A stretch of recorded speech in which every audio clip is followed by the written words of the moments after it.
Welcome to the Streets and People podcast, where we explore having more transport options that are less hassle to use. Hosted by Get Around Caboolture, we bring you 3 types of episodes. People and Projects share stories of change. Not Everyone Drives gives voice to non-drivers. Roadwheels 360 unpacks road rules for people outside a car. Music by Grand Project, and let's make our Grand Project reimagining streets made for people. Today we're doing one of our People and Projects episodes. I'm here with Dr. William Bird. I came across Dr. William Bird through one of our other episodes with Tim Gill. He mentioned during the episode and I didn't know who you were. So I thought, I wonder who it is. And I looked up and I thought that would be really fantastic to have you on the podcast. So it's 7:30 in the morning for you. So thank you very much for getting out of bed so bright and early and being here on the show.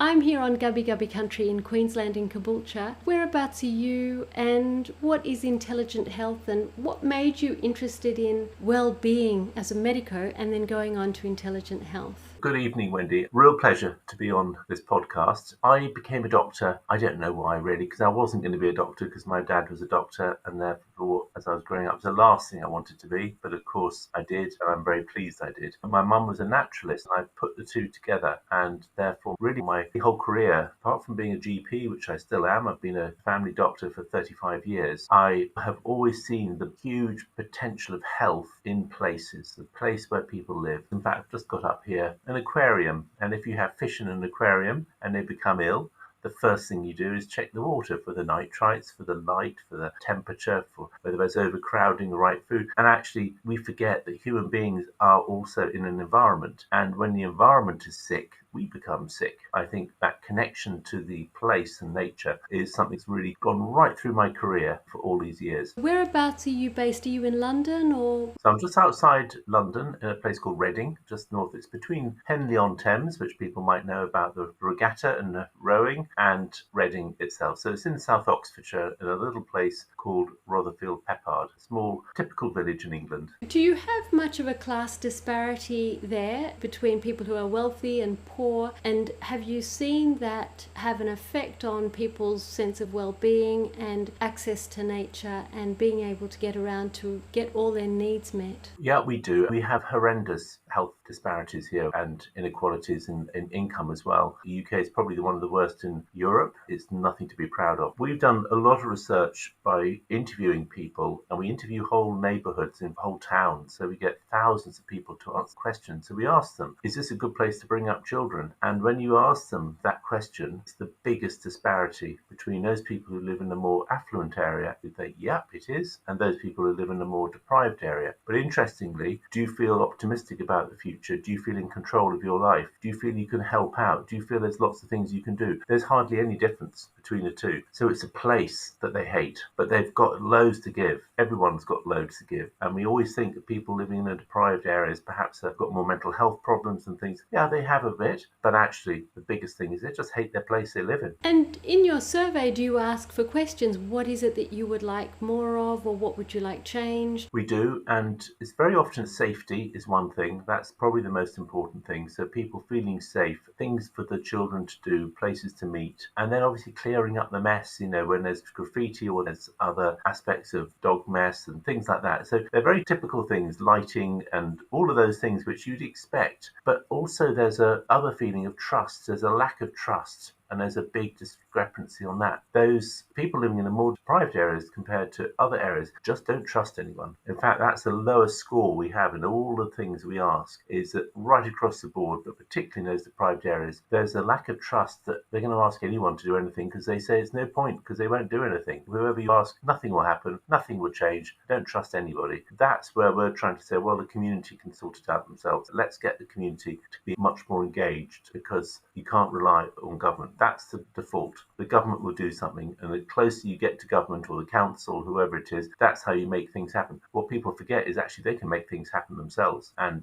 people are often the best way of doing it, and they do it far better than most governments and places. I'm really curious to hear this because it's true. I walk around my neighborhood, I ride around, and I say to people, we have an app here on our phone called Snap, Send, Solve. It's download it for free, and it's associated with all the councils and the state governments and also our telephone companies. And if you have broken infrastructure or graffiti, any of these things, problems with the footpath, you just report through the app and it goes straight through to the council, and then then they fix it within a week or two. So sometimes I talk to people, because I'm that sort of person anyway, and they say, oh, there's no point doing anything, so nothing gets done. So which I say, well, nothing gets done because nobody says anything. And so I'm really curious now, how do you get people to engage? Because I've found people to be, oh, the government should do everything. And I've found people to feel quite disempowered. I wonder if it's because they feel like they're always called customers. And when you go into a shop, you're a customer. I wondered whether that had played a role. How do you work with it? How do you change that? I think you're right. I think it is that relationship with the government has disempowered the community. If you look at the three pillars of what happens, you've got the markets and commercial, you've got the state and government, and you've got the community. And actually all the way through history, they've always been, one's been dominant, the others have been down. And the answer is they all have to be equal, at a balance with each other, so that the government does let the community get on with it. You do let markets, because markets create jobs and they create innovation. But when the markets dominate, which they are at the moment, and government is much more pushed down because the markets are always the most important and the community is squashed completely, then people feel completely disempowered. They feel the only answer is contract with another company. Or contracts are great, you need those.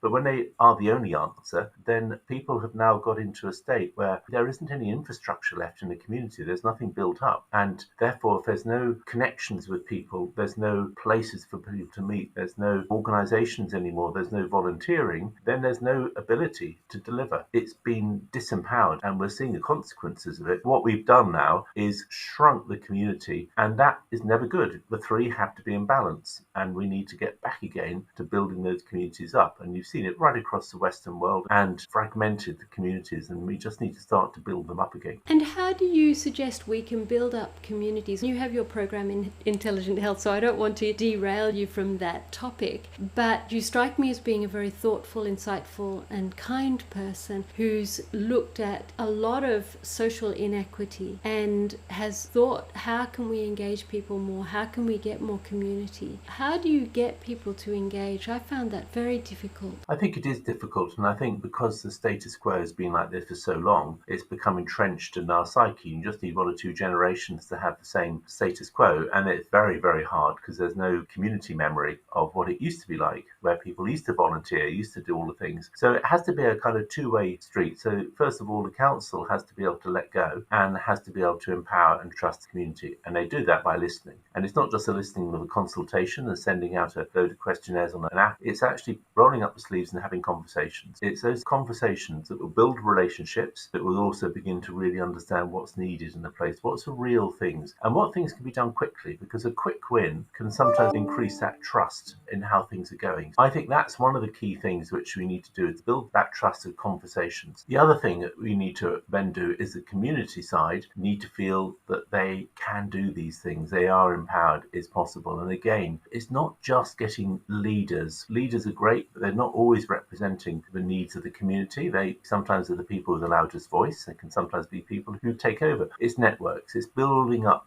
those relationships within the communities, making sure everyone is introduced to everybody else. And then as you build that network, it becomes stronger and it becomes able to do things. And what you're therefore doing is creating a relationship between the government council and that community with trust and listening and conversations. And then within the community, you're continuing those conversations, you're continuing that trust with each other, particularly different groups. And you're hearing from people who have got the smallest voice as well. Because if you listen to those, Gil Caloza in Toronto, the organisation 880, he's been working on that for some time. And he says it has to be right for an 8-year-old and an 80-year-old. And forget about the people in the middle, because they'll sort themselves out. And it will be sorted out. It's not just the 8-year-old, it's those with a disability. Because if you get those voices on board, you really then make it good for everyone else. So it's making sure you have those networks really engineered up. And you need some facilitation. You can't just let people get on with it. You need the council or government to go in and help and be a catalyst. It's all about building that trust, because without the trust, nothing will happen. My experience of councils and state government here, it's a bit of an impenetrable wall. You can build up a bit of a relationship with maybe one or two people. If you're a professional, then it's different. You can get further in somehow. So I'm curious, what exactly are you suggesting that council might do? Is it a forum? Is it setting up workshops? How do you build that trust? All the above. It's every single possible way. There won't be a right way. Every single place will be completely different. So what will work in one place will be a hopeless thing in another place. By starting conversations, and you may have to do it initially, going out there to everyone with the app or whatever it is, and just get a very vague idea of what would be the best thing. But actually, a lot of it is just by inviting in the community groups and talking to them. Build those trusted relationships with those community groups that are doing lots of great work and getting out there and doing things. Understand what they need. It's not always money. Money obviously does help.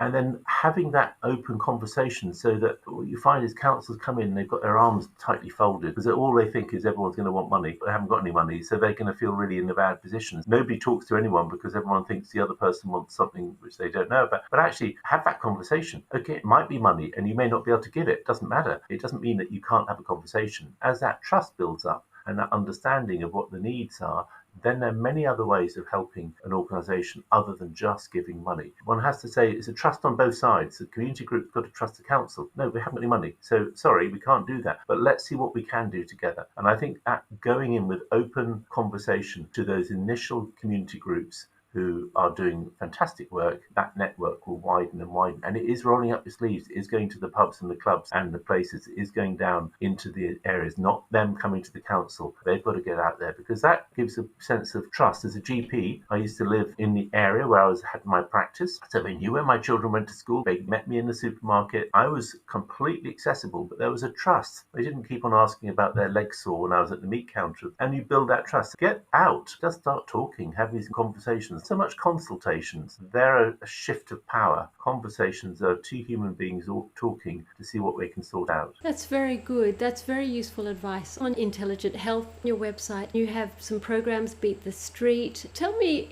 what is Intelligent Health and what are the different programs that you do? So I set up Intelligent Health because I've been working in the public sector and academic for a long time. It's about 15 years ago. I'd worked in Natural England, which is our government biodiversity nature organisation, the Met Office of Weather and Health, the Department of Health, WHO as well. And most of it was all about either physical activity or the environment, how people link with the environment. And I thought, we're not moving the needle here. We just need to have something much bigger. And the best way of engaging people is with things that they enjoy, which is the game. So we set up a game. And it sounds very frivolous when you ask that, but actually a game is a way of people having a focus. They like it. But the game was to try and get people to connect with each other and connect with the environment. So it mobilised community and gave energy into it. And the game is simply, we put beat boxes, which are little RFID readers across the entire town or city, on lampposts, which we work with the council. Every single one has to be health and safety checked and all of that. Put them all out there and we map them, and then we give out smart cards to every single child in the whole town and city and their families, and then community groups and workplaces, and they're out in shops, etc. And these smart cards, all they have to do is register to get 100 points.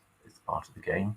And then they touch these smart cards across these beat boxes all around the city, and every time they go half a kilometre they get 10 points for their team. And then the teams, we have hundreds of teams, they all start going up leaderboards, and there are lots of different leaderboards. So it's very simple, but it mobilises. In Sheffield, in our first day of the game launching, we had 60,000 people out on the street all playing. There's an extraordinary number of people connecting with each other. So that's how we do it. What we do is put places all around where we have events and community groups, and those community groups are advertising what they do, and then people go to them and they get points because they get the beatbox there. So you're introducing people to loads more places, parks, green spaces, canals, all the new places which they've never been to before, and they live literally next door to them. Eastbourne, down on the coast, people living half a mile from the beach, 16, 17-year-olds, never been to the beach ever in their life, and they just live so close. So we get them to meet those areas, and then we also get them to meet their people, the community groups, all out there. So by the time you finish, the council is being able to connect with the people, because there are thousands and hundreds of thousands. We've got 2 million people we'll have done by February.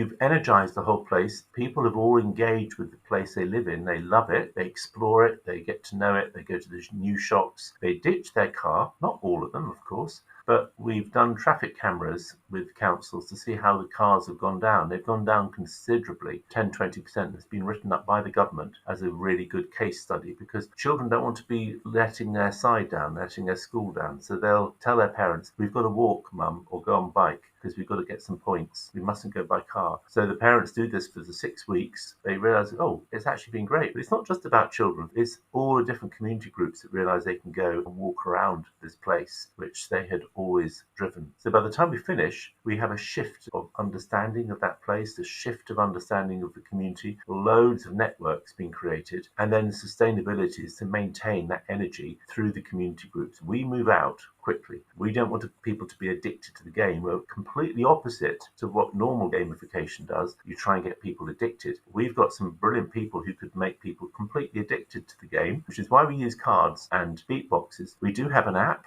The app works perfectly well. So we can play the whole of Beat the Street without any beatboxes or cards, but the engagement is really much, much lower, and it's the wrong people we tend to get. The children don't like it. They say, when we play with the app, mum's always on the phone, but when we're doing it with the card and the beatbox, their eyes are up, they're looking out, they're looking at a map, and they're talking to the mum and dad. And they say that's what we like because there's no distractions. The phones are in the pockets. There is this huge aspect of physicality that's really important in the gamification. And because we've done so many and we've done it for so long, we've got a real experience now of understanding what really helps people engage and how we keep them engaged. Councils do it for physical activity to stop people using their car, for engagement to the community, for building up health. I think the new thing we're starting to see is this word, or two words, of health creation. You have treatment, you have prevention, and then you have health creation. Health creation is the place you want to be in. I don't want to be in a place of prevention where all I have is statins for my cholesterol and antihypertensives for my blood pressure, and are told to go to the gym 3 times a week and told to eat this and told to eat that. That's health prevention. All good as a doctor. I'm not going to deny it, but there's no joy, there's no happiness, there's no thrill, there's no sustainability because you're still relying on people telling you, because your body's telling you to do the opposite. But once you get into health creation, it becomes sustainable because you want to do those things as opposed to being told to do those things. We are absolutely trying to say, yeah, go from treatment to prevention, but then also add in health creation. And that's what we're doing in Beat the Street. That's a very good way of putting it, health creation. That's in the UK. Where else have you done Beat the Street? We've done it actually in a lot of places at the start with, and then with COVID, we focused it back on the UK only, because obviously during COVID we couldn't do it. But we are going back into Europe now,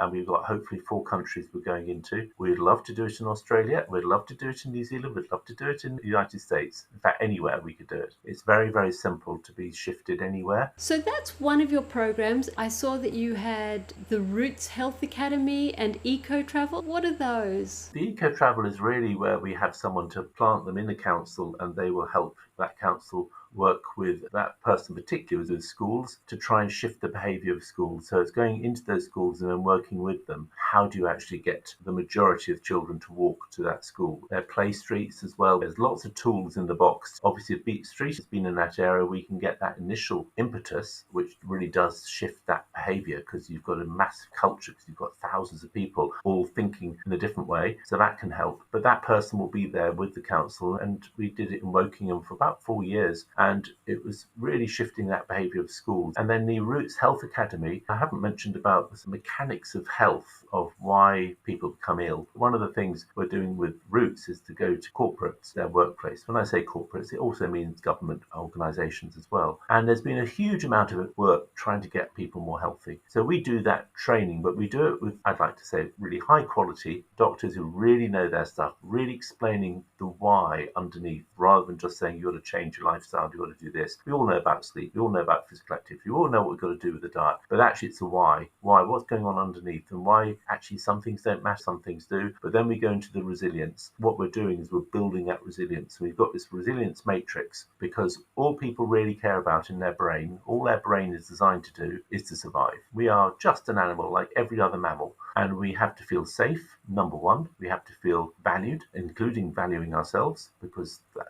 allows us to survive, and we have to feel we belong, and probably belong is as equal. And then the domains of a life are the people around us, the place around us, which is also important, and our own purpose, why we're here. And when you put that to 9 boxes there, and each one has got an area, and then we work with those workplaces about each area. So at the top one, it's about trust and people. So you ask about trust. Some of it's about friendship and being valued, which is about listening, active listening. And if you do all of those things, in a way you're giving out, but actually what's happening, the research shows you're gaining way more than you're actually giving out. So if you listen to someone, if you just talk to someone who's just served you coffee, or someone who's just taken your ticket or something, or security or whatever, and you just have a little chat, how's it today? Oh, okay, I'm feeling good. Those little micro conversations are really important. We have to keep those connections going all the time, which is why often when we're working from home, we miss out all that. And there's been a real show that that's not working. That's why people being in the street is so important. So that's just an example. But we talk about how relationships work, and it's all built on that matrix. Because if we go to the real essence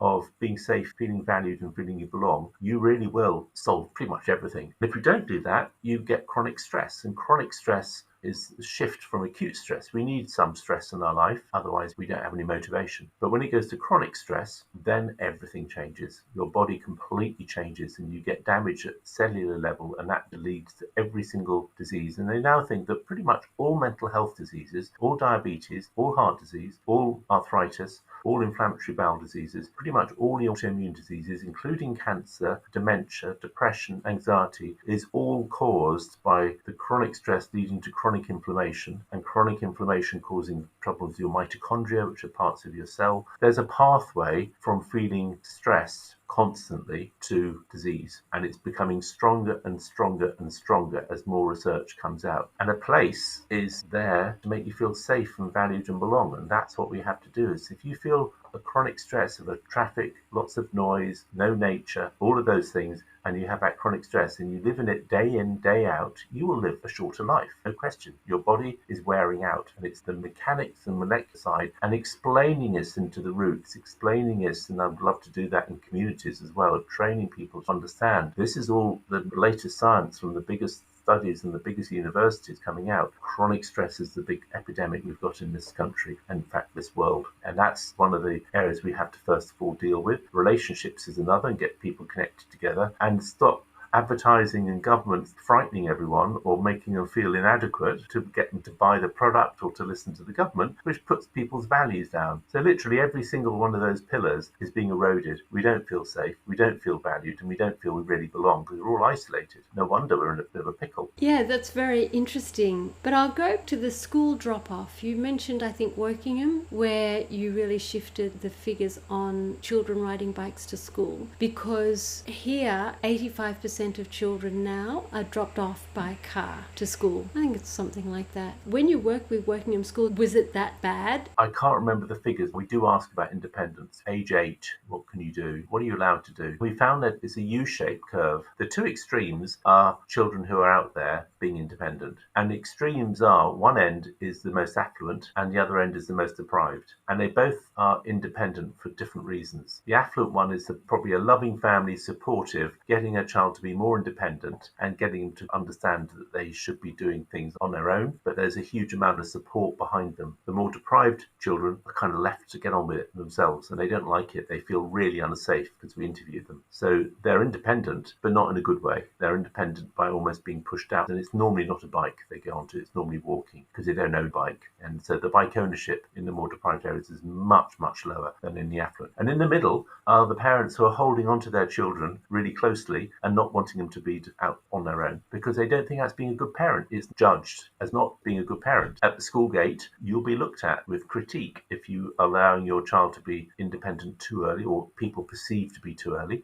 The reason I know Tim Gill is because when I was working at Natural England, we looked at a family for 5 generations who lived in the same place in Sheffield, and the great-grandfather in the 1920s was able to walk up to 6 miles on his own, aged 8, with his friends, come back when it's dark, and nobody mind, because they knew that if there was a problem, someone else in the community would look after them and bring them back again. No mobile phones, nothing. And then as each generation, it's got smaller and smaller until Ed, and that was about 15 years ago now. There'll be another Ed coming along. They're not allowed out. It's gone to zero. That is a massive problem for children in their development, because we know that if they're not connected to nature, they're going to have all sorts of problems with their brain development. Nature deficit disorder has been coined as a phrase in the States. We work with the schools to try and get that supportive and try and shift the culture of the parents to say it's okay. Because if you don't shift that culture, you're never going to make a difference, because no parent wants to be a bad parent. You all want to be a good parent. And if the status quo is the benchmark of a certain acceptance, you have to stick with that, and you don't want to stick out. So that's what we were trying to shift. I can't remember the figures. It did help a huge amount. It made me wonder, you said you plant somebody in at the council to work with council. Would somebody at council, say, get training, or do you have specialists in Australia? How would we get that service here? There's a pool of expertise of people who are really good at this. I've either done it in charities, or they've done it in councils, or they've done it through academia, or they've done it from other things. There's a pool of people who get it and know how to make it work. And because councils have a problem with headcount, it's often a lot easier for them to contract someone into the council, and they're on a contract. So obviously it means from an employment point of view, it's much easier for them to let go of them if costs go down. Having someone inside the council on a contract means that being embedded in the council means that they have the chance to engage with everyone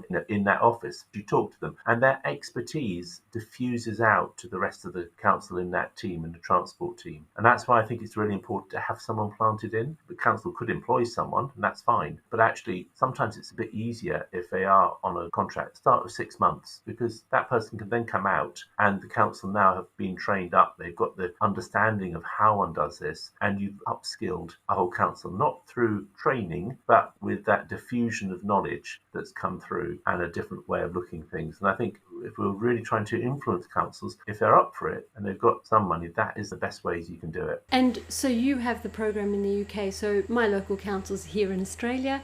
So how would they get somebody who is a specialist in this kind of training? First of all, the council has to have an objective, part of their mission, to say, okay, we're trying to get this based on health. Interestingly, some of it is also about people connecting to their past. If you feel proud of the place you live in, then often people walking about and being connected to that place helps them stay there and helps them get rooted there, which is great for the economy. You need that. You need people in your place to carry on. So I've said to the council, the job of any council is to have a thriving place of healthy people who are driving the economy. You've got good education, and you've got a thriving place which is going to get bigger. No council anywhere in the world would deny that unless they're really mad. That's what one goes for, not so much all the other things. If you say, look, this is all about the place being a much better place to live, you want more people, you want the skilled people coming in. You want people to say, I want to relocate in your place because you've got it right, and it's a lovely place to bring up children, and we've got facilities, and there's lots going on. That's what a council wants, and that's what the only way one can deliver that is through a place which is much more walkable. People are outdoors a lot more, they feel a lot safer, they're connected. There's not massive traffic going past all the time. Nobody wants that for their children. They'll go to another place. So I'm going to take all my skills and my jobs to somewhere which is a better place. So that's how I would deliver it. Health and thriving and economic and walkability are all connected. And I think that connection hasn't been made. And when it is made, I think it can transform the way a council can think about walkability, because that equals the place you want to live in. Yes, I'm thinking that there's somebody at the council, they could come and work in the UK for a year, study your program, and then come back.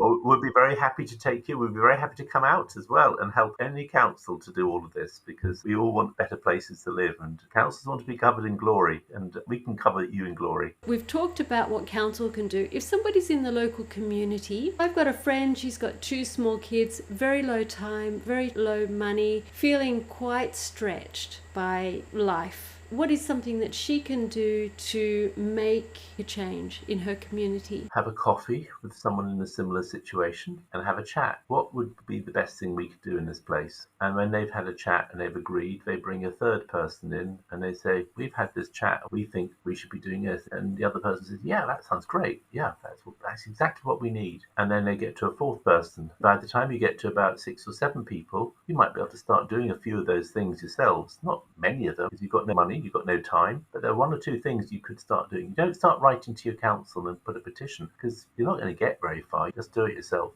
And then when you've got 20, 30 people, now starting to do things, the council might start thinking, hey, what's going on here? There's something changing here. We want to come to you. So you're not anymore the one trying to get to the council. They're coming to you because they want to know what's going on. And that's how it starts. It starts with those conversations and what is the thing that we can do? What is the problem we've got here? Now, some of them could be intractable. A crossing might have to be done, or a bridge, or something huge. You're not going to be able to do that with 40 people who've got no time or money. But what you can start doing is looking at the things which you can do. And by the time you get to 50 to 100 people, you've got a movement. And it started with a conversation and a coffee. And we never underestimate that first little bit there. Now, of course, you have to bring the council in, but you bring them in a welcoming way, not an adversarial way. And you invite them and you just say the excitement that you've got about the place, what it could look like, not all the bad things that the council have done and you are disgraceful, because they'll just fold their arms and go back again. There's no point. Absolutely useless.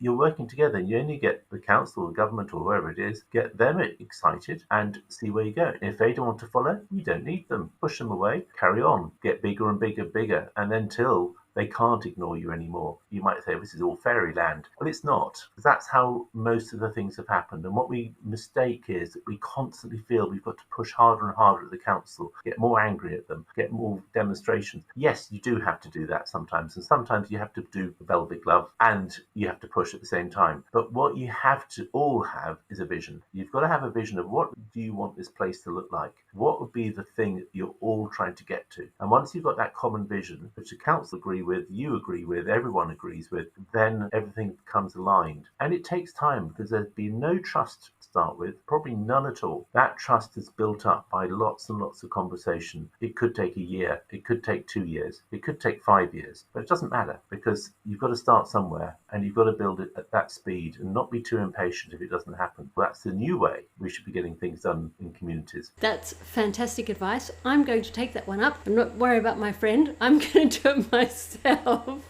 Just before we close out, is there anything else that you would like to share? Just to say that we have to start looking at what is thriving, what's enjoyment. It's a beautiful place we've got. Every place can be a real beautiful place, but we haven't made it that way. And we have to look at that potential of what it could look like because we're all wanting the same thing in the end. The more we try and do by restrictions and stopping this and stopping that and stopping the other, that's not a life I want to live in. I want children to live in a life which is much more connected. We haven't talked about nature very much, but introducing nature into places is absolutely vital, not just because of all the other physical benefits that nature can do, but actually because when you walk for 60 minutes in a place with nature, the part of our brain called the amygdala, which is the bit that actually does the fear, that shrinks down just in 60 minutes. And the hippocampus, which is the part that moderates our stress and also helps us learn and our behavior, that gets bigger. So children who've lived in nature have a smaller amygdala, a larger hippocampus, and also they have less stress, and actually their aging profile of their cells is higher compared to children who've lived in urban areas. So that cellular change of the chromosomes, because of the chronic stress of not living near nature, will last the rest of their life. So they will die earlier, and it's because they lived in a place where they were in stress. So children being brought up without nature is not just, oh, it's a nice thing. This is actually just changing their brain to become more hyper-stressed, and they'll get more diseases later on and they'll die earlier. That's the absolute danger. I grew up in a very bushy area. I think it kept me sane because it was actually incredibly stressful. Many very complicated things happened in my early life, but the bush was such a refuge and it just was so calming. It was so nice to just walk down the track. It was lovely. So I absolutely agree with what you're saying. All right, so we will wrap it up there. Thank you very much for coming on the show, and I hope that our council, if not ours, then any council in Australia picks this up and takes it and runs with it, because I think what you've been sharing has been really, really valuable and very practical. That's what I like so much about what you've said. So thank you very much for your time. Wendy, thanks very much indeed. Lovely talking to you. Thanks a lot. Bye-bye. Thanks. Bye-bye. Thank you for listening to the Streets and People podcast. If you enjoyed this episode, share it with someone who'd find it helpful. Your small action could make a big difference. We're on all the usual podcasting platforms, so don't miss a single story. To find out what else we do, check out getaroundcaboolture.au. Until next time, remember, there's more than one way to get where you're going. Keep moving, keep listening, and keep imagining streets made for people.